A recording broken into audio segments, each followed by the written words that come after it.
Ayan. Papicture lang daw po si Bukay Bart. Siyempre. Malilimitahan niya yun na ngayon Sige po. busy na si Luis. Talaga, yayaman na dito po si Sinyo yung talaga kada Kasi isa. po, ABS Fan po at saka Star Project, sabi po nila sa akin, Ayan. sila po ang bahala sa schedule. Kapag kailangan ko samahan siya, okay lang po. Basta sabihan ko. Priority. Priority to is... Siyempre, kaya din naman po ako bumabalik sa showbiz para din po kay Jessie.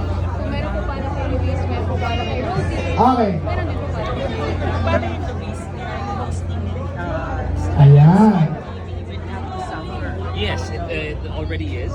Kahit na hindi lang yung mga hosting gigs on TV, kahit na yung, let's say, like what I mentioned kanina, yung mga endorsements ko, kahit yung mga racket na hosting, wala na. Pero I'm doing it for a very worthy cause.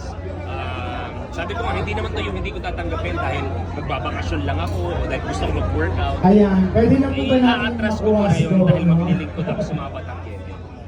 Ano sa ni Tati mo?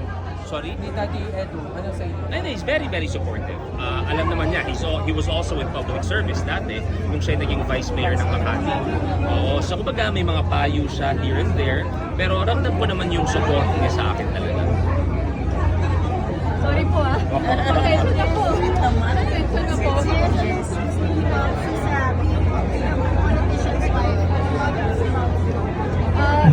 Sabi po niya sa akin talagang magiging mahirap. And ngayon nga po na umiikot po kami, marami na rin po ako nakikilala, nakakasama.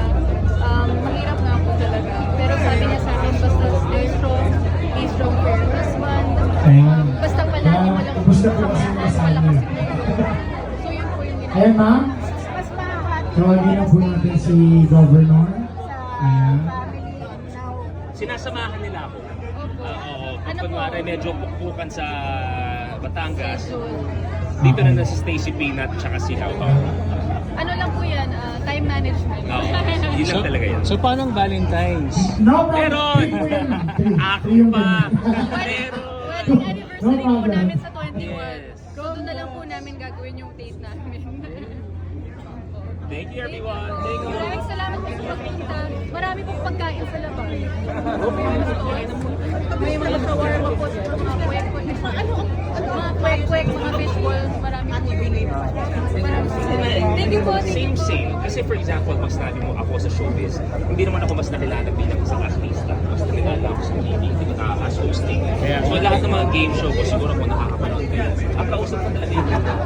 Di ba kami nagkakahiyakan, yung kwento ng mga tao.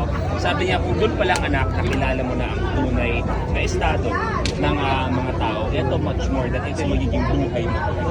So mas ma-appreciate mo kung anong meron ka at kung anong kaya mo ibigay. So make everyday worth it when it comes to serving the Batangueños. Sino mo naramdaman na, pwede na ako